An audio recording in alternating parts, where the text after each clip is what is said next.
We went down to the basement for the cat, but found something completely different.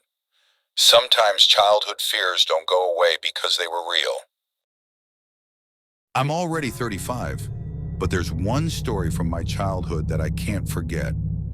Sometimes I dream about it as if it were all happening again. I was 13, an ordinary day, summer, hot.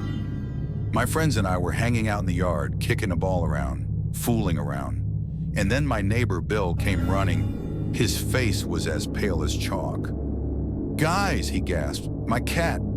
He climbed into the old basement. Help me get him out, please." We knew that basement, abandoned, boarded up, with a rusty sign on the door that no one could read for a long time. They said that it used to be a warehouse or a shelter. It looked like they were trying to forget it on purpose. The door was indeed nailed shut. The four of us barely managed to pry it open with a crowbar that one of the guys brought. Inside, it smelled of dampness, mold, and something else. Some strange, musty smell that sent shivers down your spine. We went inside with flashlights. The walls were peeling, the concrete was cracked. We went down the narrow stairs, one after another, until we heard a quiet meow. The cat was found quickly, sitting in the corner, scared but unharmed. We were about to leave when suddenly there was a cry. Not just a child's cry, it sounded muffled as if from far away and somehow unnatural, as if someone was trying to imitate how crying should sound. We looked at each other. We decided that maybe someone had gotten in here. Maybe a tramp with a child? We called out, "Hey, who's there?" Silence.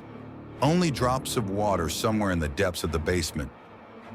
"Maybe someone got stuck," whispered Serioga. We started to go down deeper.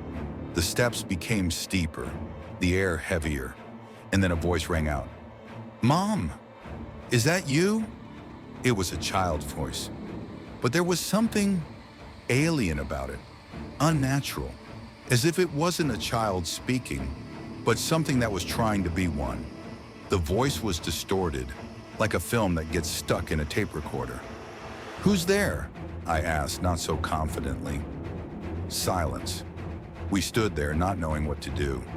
We wanted to run, but our legs seemed to have grown into the concrete. And then, that voice again, closer now, almost there. "Mom, they took my paintings." Paintings? What paintings? I felt a cold sweat run down my back. We didn't bother to figure out what it meant. We ran, headlong, stumbling, gasping for breath, clutching the cat to our chests. I remember the light from the flashlight jumping along the walls, picking out strange symbols, scratches, as if someone was leaving messages with their nails. We ran out into the street and slammed the door behind us.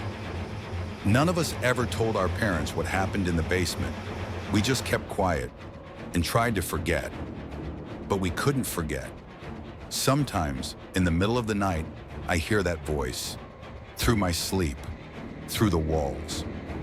"Mom, they took my paintings." And every time I wake up in a cold sweat, I still think about that phrase often. What did it mean? What paintings? Who was it?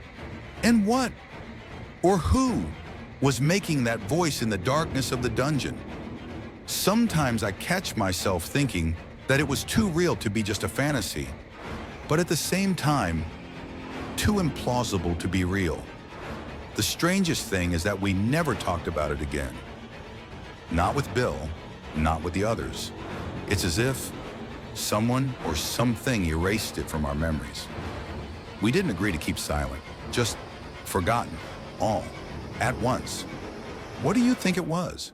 Just a childish fantasy, an overtired teenage brain, or something truly terrifying that we were lucky enough to escape alive? Have you ever had something like that? A childhood memory that haunts you even years later? How do you explain such things?